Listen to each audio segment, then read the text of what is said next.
Good morning everybody. बच्चों, आज के इस वीडियो में अपन पॉलिटिकल साइंस क्लास 12th का सेकंड पार्ट जो है, सेकंड पार्ट का फर्स्ट लेसन हम पढ़ रहे हैं। पिछले दो वीडियो में आपने कुछ पार्ट उसका पढ़ा था और कुछ जो लेसन रह रहा है उसको अपन इस वीडियो में पूरा करेंगे। अगर इससे पहले के दोनों पार्ट आपने नहीं देखे हैं तो इस वीडियो के डिस्क्रिप्शन बॉक्स में लिंक दिया हुआ है, उस लिंक को आप क्लिक करके कक्षा 12 के राजनीति विज्ञान के अन्य पाठों को पढ़ने के लिए जो लिंक है उसको क्लिक करके और बाकी के वीडियो आप देख सकते हैं, या इस वीडियो के एंड में आपको उनका लिंक दिया जाएगा, उनको क्लिक करके भी आप उनको देख सकते हैं। तो चलिए शुरू करते हैं। भारत के संविधान की विशेषताएं इस वीडियो में हम शुरू करेंगे प्रस्तावना से। इससे पहले हमने 20 विशेषताओं के बारे में पढ़ा था और इससे आगे अब आप शुरू करते हैं प्रस्तावना। संविधान की प्रस्तावना। हमारे संविधान के प्रारंभ में एक प्रस्तावना है जिसके द्वारा संविधान में मूल उद्देश्यों को स्पष्ट किया गया है। यानी हमारे देश की जो संविधान बनाया गया है उसके प्रारंभ में सबसे पहले एक प्रस्तावना दी गई है। और वो जो प्रस्तावना है, वो प्रस्तावना क्या है? वो प्रस्तावना हमारे संविधान के मूल उद्देश्यों को स्पष्ट करती है कि हमारे देश का संविधान जो है वो किन उद्देश्यों को लेकर बनाया गया है, किन अवधारणाओं को, किन मान्यताओं को लेकर बनाया गया है। वो सारा का सारा निचोड़ प्रस्तावना में आ जाता है, जिससे संविधान की क्रियान्विति तथा उसका पालन संविधान की मूल भावना के अनुसार किया जा सके। संविधान के गौरवपूर्ण मूल्यों को संविधान की प्रस्तावना में रखा गया है। और इससे पहले हमने पढ़ा था कि जब प्रस्तावना दूसरी विशेषता संविधान की हमने पढ़ी थी तो उसमें भी हमने इसके बारे में पढ़ा था, और यहां तक कि हमने पढ़ा था कि प्रस्तावना जो है वो हमारे संविधान की आत्मा भी उसे कहा जाता है। इसीलिए कहा जाता है कि उसमें पूरे संविधान का जो उद्देश्य है उसको वो इंगित करती है, उसका निचोड़ उसमें आ जाता है। तो चलिए आगे है संविधान की मूल प्रस्तावना। ये हम पढ़ते हैं। देखिए आप, यहाँ पर हम दो चीजों को पढ़ेंगे कि जब संविधान का निर्माण हुआ था उस समय मूल प्रस्तावना जो थी वो क्या थी, और उसके बाद उसमें क्या संशोधन हुआ, और उसके बाद अब क्या हो गई ये प्रस्तावना। दोनों को हम पढ़ेंगे। दोनों का अंतर आप बहुत अच्छे से समझना। हम भारत के लोग भारत को एक संपूर्ण प्रभुत्व संपन्न लोकतंत्रात्मक गणराज्य बनाने के लिए तथा उसके समस्त नागरिकों को सामाजिक, आर्थिक और राजनीतिक न्याय, विचार अभिव्यक्ति, विश्वास, धर्म और उपासना की स्वतंत्रता, प्रतिष्ठा और अवसर की समता प्राप्त कराने के लिए तथा उन सब में व्यक्ति की गरिमा और राष्ट्र की एकता सुनिश्चित कराने वाली बंधुता बढ़ाने के लिए दृढ़ संकल्प होकर अपनी संविधान सभा में आज तारीख 26 नवंबर 1949 ईस्वी मिति मार्गशीर्ष शुक्ल सप्तमी संवत 2006 विक्रमी को एतद द्वारा इस संविधान को अंगीकृत, अधिनियमित और आत्मार्पित करते हैं।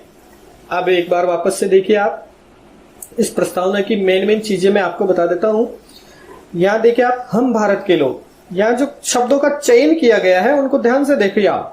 यानी ये जो संविधान है, इस संविधान में ही हमारे संविधान निर्माताओं ने मतलब की प्रस्तावना के अनुसार ये कहती है कि ये संविधान हमारे ऊपर कहीं से थोपा गया नहीं है, हमने इसे सहर्ष स्वीकार किया है। हमारे देश की जनता ने इसे निर्माण किया है और अपने ऊपर लागू करने के लिए हम सहर्ष इसकी स्वीकृति देते हैं। तो हम भारत के लोग, ठीक है।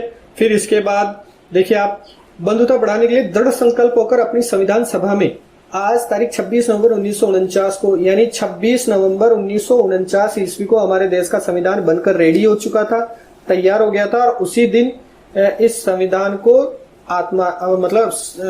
स्वीकृत किया गया था, उसको अंगीकृत किया गया था। तो इस संविधान को अंगीकृत, अधिनियमित और आत्मार्पित करते हैं। संविधान में 42वें संविधान संशोधन अधिनियम 1976 की धारा 2 के द्वारा, अब ये तो ऊपर जो प्रस्तावना आपने पढ़ी ये तो मूल प्रस्तावना थी।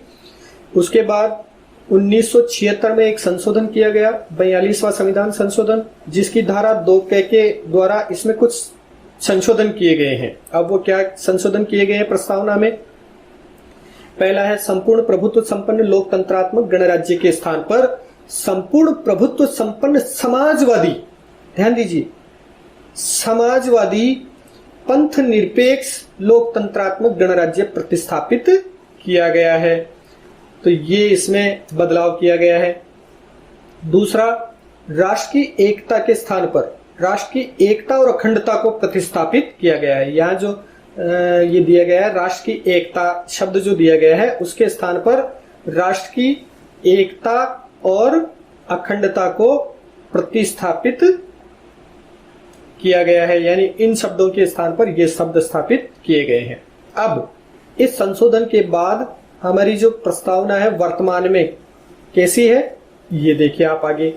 हम भारत के लोग भारत को एक संपूर्ण प्रभुत्व संपन्न समाजवादी, पहले समाजवादी शब्द नहीं था, अब इसमें ये जुड़ गया है, समाजवादी पंथ निरपेक्ष लोकतंत्रात्मक गणराज्य बनाने के लिए तथा उसके समस्त नागरिकों को सामाजिक, आर्थिक और राजनीतिक न्याय, विचार, अभिव्यक्ति, विश्वास, धर्म और उपासना की स्वतंत्रता, प्रतिष्ठा और अवसर की समानता प्राप्त कराने के लिए तथा उन सब में व्यक्ति की गरिमा और राष्ट्र की एकता और अखंडता, पहले एकता ही था अब अखंडता शब्द भी इसमें जुड़ गया है, राष्ट्र की एकता और अखंडता सुनिश्चित कराने वाली बंधुता बढ़ाने के लिए दृढ़ संकल्प होकर अपनी संविधान सभा में आज तारीख 26 नवंबर 1949 ईस्वी मिति मार्गशीर्ष शुक्ल सप्तमी संवत 2006 विक्रमी को एतद द्वारा इस संविधान को अंगीकृत, अधिनियमित और आत्मार्पित करते हैं।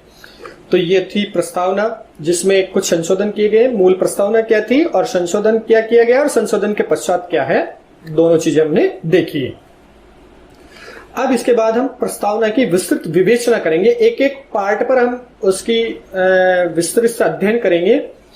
तो देखिए पहला पार्ट है इसका घोषणात्मक भाग, डिक्लेरेटरी पार्ट जो है, हम भारत के लोग संविधान के निर्माताओं, यानी ये जो शब्द है ये शब्द हमने क्यों लिए इसमें, संविधान के निर्माताओं के अनुसार संप्रभुता अंततः जनता में निहित है। सरकार के पास अथवा राज्य सरकार के विभिन्न अंगों के पास जो शक्तियां हैं वे सब कहां से मिली है, जनता से मिली है। प्रस्तावना में प्रयुक्त हम भारत के लोग इस संविधान को अंगीकृत, अधिनियमित और आत्मार्पित करते हैं। पदावली से यह स्पष्ट है कि भारतीय संविधान का स्रोत भारत की जनता है, अर्थात जनता के चुने हुए प्रतिनिधियों की सभा द्वारा संविधान का निर्माण किया गया है। ये हमारे ऊपर बाहर से कहीं से रेडीमेड बनकर नहीं आया है, हमारे यहाँ के लोगों ने ही इसे बनाया है। और वो लोग कौन है, जनता के द्वारा चुने हुए प्रतिनिधि। तो अर्थात हम कह सकते हैं कि यह संविधान भारत की जनता के द्वारा बनाया गया है और जनता इसे सहर्ष स्वीकार करती है। अब देखिए दूसरा भाग है इसका उद्देश्य भाग। अब ये उद्देश्य भाग क्या कहता है, संपूर्ण प्रभुत्व संपन्न, इसमें भी देखिए आप अलग अलग पॉइंट्स हैं। संपूर्ण प्रभुत्व संपन्न को समझिए पहले आप। इस पदावली से यह व्यक्त होता है कि भारत पूर्ण रूप से प्रभुता संपन्न राज्य है, अर्थात इसके ऊपर किसी दूसरे राज्य का नियंत्रण नहीं है। आंतरिक और विदेशी मामलों में किसी अन्य विदेशी शक्ति के ये अधीन नहीं है। होल सोल कंप्लीट पावर हमारे पास है। तो ये कहलाता है संपूर्ण प्रभुत्व संपन्न, का मतलब है कि हमारे ऊपर किसी अन्य विदेशी शक्ति का कोई आधिपत्य नहीं है।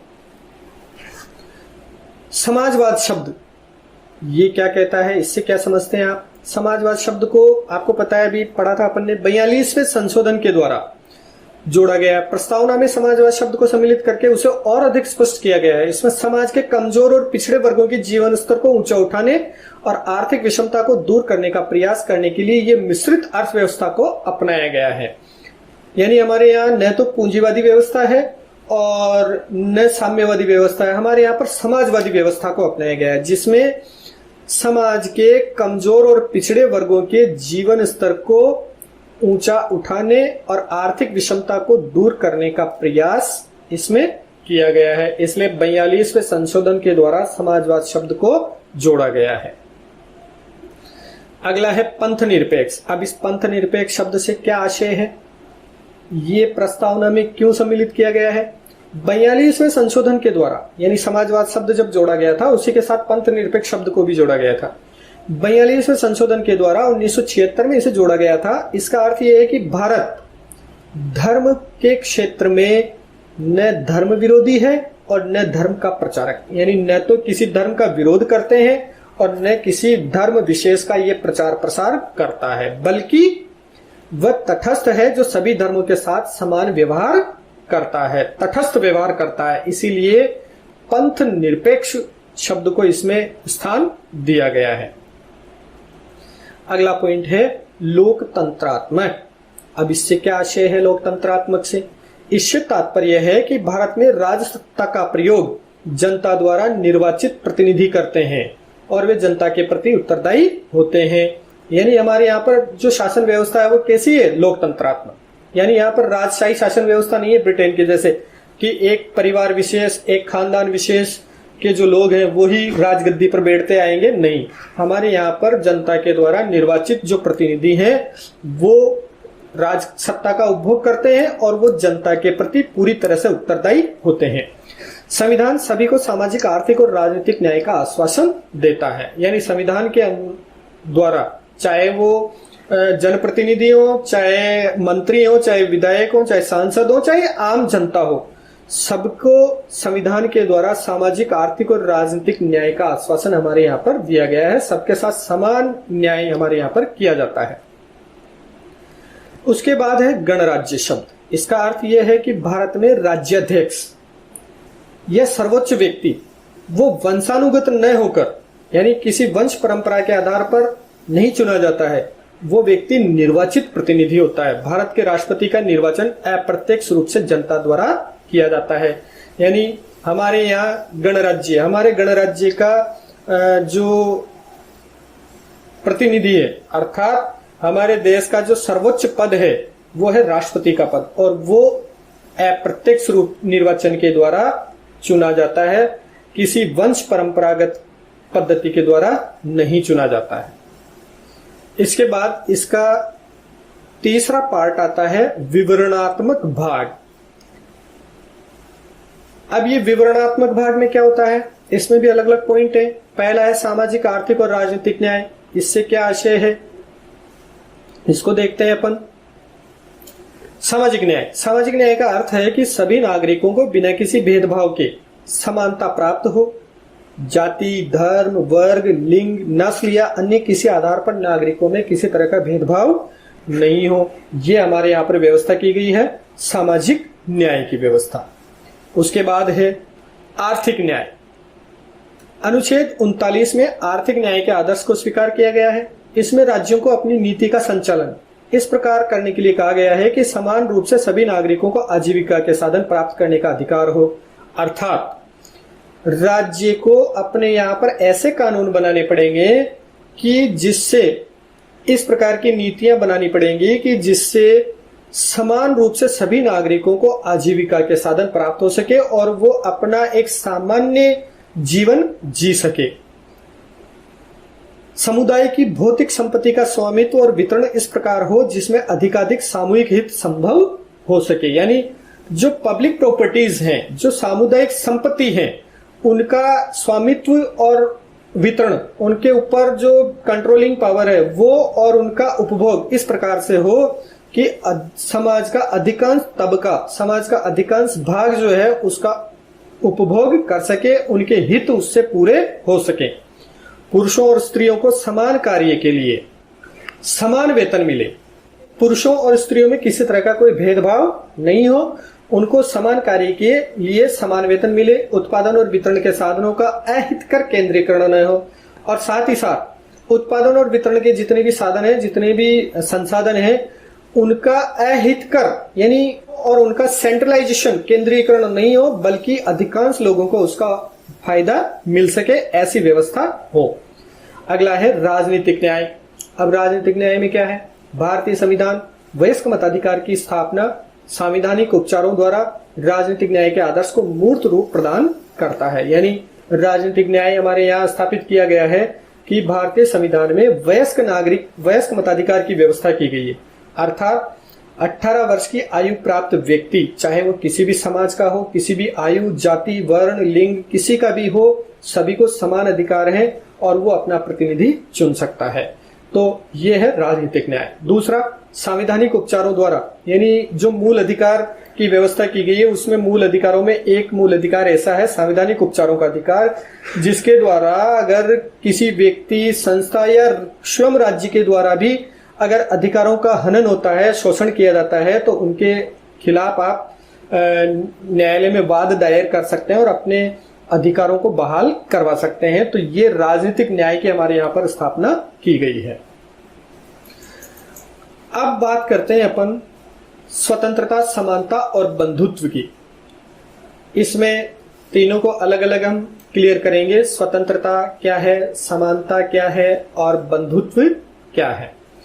स्वतंत्रता, भारतीय संविधान में नागरिकों को विचार, अभिव्यक्ति, विश्वास, धर्म और उपासना की स्वतंत्रता दी गई है। अर्थात व्यक्ति, चाहे वो भारत के किसी भी क्षेत्र का रहने वाला हो, किसी भी धर्म का, किसी भी जाति का, किसी भी वर्ण का व्यक्ति हो, सभी को अपने विचारों को अभिव्यक्त करने की स्वतंत्रता है। किसी भी धर्म को वो मान सकता है, उसमें अपनी आस्था रख सकता है। तो इस प्रकार की स्वतंत्रता उसे दी गई है। समानता से क्या आशय है? देश के सभी नागरिकों को प्रतिष्ठा और अवसर की समानता प्रदान की गई है, चाहे वो किसी भी जाति, धर्म, वर्ण, लिंग, क्षेत्र का कहीं का भी हो, सबको समानता दी गई है। बंधुत्व से क्या आशय है? प्रस्तावना में व्यक्ति की गरिमा और राष्ट्र की एकता और अखंडता सुनिश्चित करने वाली बंधुता की भावना बढ़ाने के लिए संकल्प किया गया है। यानी प्रस्तावना में ये विशेष रूप से स्पष्ट किया गया है कि हम भारत के लोग भारत की एकता और अखंडता को सुनिश्चित करने के लिए हम प्रयासरत रहेंगे, ऐसा हम संकल्प करते हैं। तीसरा है व्यक्ति की गरिमा और राष्ट्र की एकता व अखंडता। व्यक्ति की गरिमा और राष्ट्र की एकता से आशय है हमारे संविधान निर्माता भारत की विविधताओं के अंतर्गत, क्योंकि हमारा देश विविधताओं का देश है, तो विविधताओं के अंतर्गत विद्यमान एकता से परिचित है। यानी हमारे यहाँ विविधता में एकता के दर्शन होते हैं। तो हमारे संविधान निर्माता इस बात से भलीभांति परिचित थे। वे चाहते थे कि हमारे नागरिक क्षेत्रीयता, प्रांतवाद, भाषावाद और संप्रदायवाद को महत्व न देकर, यानी इन लफड़ों में न पड़कर, कौन से लफड़ों में? क्षेत्रीयता, प्रांतवाद, भाषावाद, संप्रदायवाद, इन लफड़ों में न पड़कर देश की एकता के भाव को अपनाएं, यानी पूरे देश को एक समझें। इसलिए हमारे संविधान में बंधुत्व का आदर्श दो आधारों पर टिका है। ये आधार है राष्ट्र की एकता और व्यक्ति की गरिमा। अर्थात राष्ट्र की एकता के साथ साथ हमारे यहाँ व्यक्ति की गरिमा पर भी जोर दिया गया है। और अगला पॉइंट है अखंडता। 42वें संविधान संशोधन के द्वारा उद्देशिका में, यानी प्रस्तावना में अखंडता शब्द को सम्मिलित किया गया है। इसका मूल उद्देश्य भारत की एकता और अखंडता को सुनिश्चित करना है, यानी एकता के साथ साथ अखंडता पर भी इसमें जोर दिया गया है। उपर्युक्त विवेचन के आधार पर कहा जा सकता है कि प्रस्तावना या उद्देशिका में संविधान के मूलभूत आदर्शों को दर्शाया गया है। तो ये आपका पाठ समाप्त। ये प्रस्तावना के बारे में हमने पढ़ा। प्रस्तावना के अलग अलग पाठ, घोषणात्मक, उद्देश्य भाग, उसके विवरणात्मक भाग क्या क्या है, इन सब के बारे में हमने पढ़ा है और ये आपका पाठ समाप्त हो गया है। इससे पहले के जो 2 वीडियो हैं, अगर वो आपने नहीं देखे हैं तो इस वीडियो के अंत में जो लिंक है उनको आप क्लिक करके और उनको देख सकते हैं और ये पूरा पाठ आपका कंप्लीट हो जाता है। अब आपको क्या करना है, इस पाठ के कंप्लीट होने के बाद ये जो महत्वपूर्ण बिंदु इसमें दिए गए हैं, इन महत्वपूर्ण बिंदुओं को और जो मैंने अंडरलाइन करवाए हैं उन सबको आप नोट्स के रूप में कॉपी में बनाएं। एक बार इस पूरे लेसन को वापस से पढ़ें, रिवाइज करें, नोट्स बनाएं और उसके बाद आप क्वेश्चन आंसर्स करें। क्वेश्चन आंसर्स में ये जो क्वेश्चन आंसर दिए गए हैं इनको आप एक एक क्वेश्चन आंसर को कॉपी में करें। इनके आंसर आपको किताब में मिलेंगे, किताब में आप ढूंढने का प्रयास करें और ढूंढकर इन क्वेश्चंस के आंसर्स आप कॉपी में करें। अगर कोई क्वेश्चन आंसर, अगर आपको किसी क्वेश्चन का आंसर नहीं मिलता है तो आप मुझसे पूछ सकते हैं। कमेंट बॉक्स में कमेंट करके आप क्वेश्चन के आंसर्स आप मुझसे पूछ सकते हैं। मैं आपको उनके आंसर्स अवेलेबल करा दूंगा पीडीएफ के रूप में। और इस लेसन को पीडीएफ के रूप में पढ़ने के लिए इस पूरे लेसन की पीडीएफ मैंने वीडियो के डिस्क्रिप्शन बॉक्स में उसका लिंक दिया हुआ है। आप वीडियो को नीचे उसका डिस्क्रिप्शन बॉक्स खोल के और वहां से आप क्लिक करके इसको डाउनलोड कर सकते हैं। और मोबाइल में या कंप्यूटर में भी आप पढ़ सकते हैं और उसका प्रिंट निकाल कर भी आप पढ़ाई कर सकते हैं। फर्स्ट पार्ट का एक लेसन हम पढ़ चुके हैं, न्याय के उदाहरण। सेकंड पार्ट का खंड ब का भी एक लेसन हम पढ़ चुके हैं, भारत के संविधान की विशेषताएं। अब वापस से हम फर्स्ट पार्ट का सेकंड जो लेसन है वो हम पढ़ेंगे। तो उसके लिए आप चैनल को आप बराबर से विजिट करते रहें। चैनल को अभी तक आपने सब्सक्राइब नहीं किया है तो सब्सक्राइब अवश्य कर लें और बेल आइकन को प्रेस कर लें, ऑल नोटिफिकेशन को अलाउ कर लें, जिससे कि आपको वीडियो के नोटिफिकेशन मिलते रहें। चलिए मिलते हैं फिर एक नए वीडियो में, तब तक के लिए have a nice day, good bye.